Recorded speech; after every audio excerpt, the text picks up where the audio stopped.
बहुत समय पहले प्राचीन भारत में कृष्ण और अर्जुन नाम के दो महान मित्र रहते थे।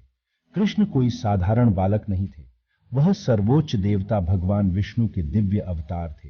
अर्जुन एक कुशल और बहादुर योद्धा थे और 5 पांडव भाइयों में से एक थे। कहानी कुरुक्षेत्र के महान युद्ध के इर्द गिर्द घूमती है, जहां पांडव अपने चचेरे भाई कौरवों के खिलाफ अपने वास्तविक राज्य के लिए लड़ रहे थे। अर्जुन युद्ध को लेकर संशय और दुख से भर गया। वह अपने रिश्तेदारों, शिक्षकों और दोस्तों के खिलाफ लड़ना नहीं चाहता था, भले ही वे गलत पक्ष में थे। युद्ध के मैदान में युद्ध शुरू होने से ठीक पहले अर्जुन भावुक हो गए थे और अपनी भावनाओं से अभिभूत थे।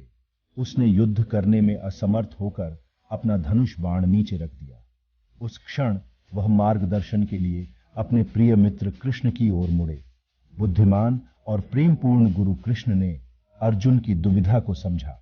उन्होंने उन्हें आध्यात्मिक ज्ञान दिया और उन्हें कर्तव्य, धार्मिकता और जीवन और मृत्यु की प्रकृति के बारे में सिखाया।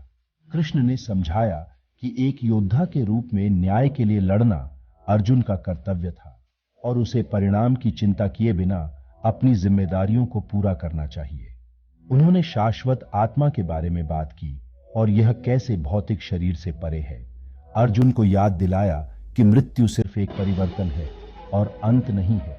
कृष्ण ने अर्जुन को साहसी बनने और एक योद्धा के रूप में अपने कर्तव्य को बनाए रखने के लिए प्रोत्साहित किया, यह जानते हुए कि वह सही काम कर रहा है। कृष्ण के मार्गदर्शन से अर्जुन का संदेह गायब हो गया और उसने अपना ध्यान और दृढ़ संकल्प पुनः प्राप्त कर लिया। उसने अपना धनुष उठाया, नई ताकत और दृढ़ विश्वास के साथ युद्ध का सामना करने के लिए तैयार हो गया। इस प्रकार कृष्ण की बुद्धि और समर्थन से अर्जुन ने कुरुक्षेत्र के युद्ध में बहादुरी से लड़ाई लड़ी।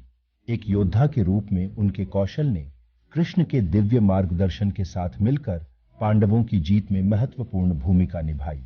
भगवान कृष्ण और अर्जुन की कहानी हमें कर्तव्य, धार्मिकता और भ्रम और कठिनाई के समय में एक सच्चे मित्र या गुरु के मार्गदर्शन के महत्व के बारे में सिखाती है।